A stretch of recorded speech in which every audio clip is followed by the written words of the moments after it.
عقب انداختن کاری که باید انجام بشه دلایل خیلی زیادی داره. یکی از اصلی تریناش مقاومت ذهنمون در مقابل انجام دادن اون کاره. ذهنمون شروع به بهونه تراشی میکنه.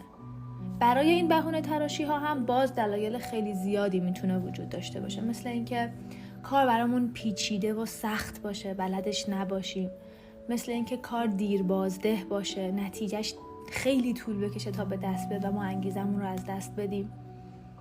بازه خیلی گسترده‌ای از بهانه‌ها برای ذهن میتونه وجود داشته باشه.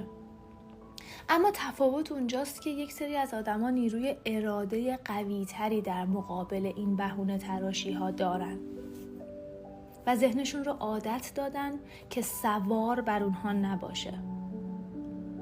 میشه از کارهای کوچیک روزمره شروع کرد برای تقویت این اراده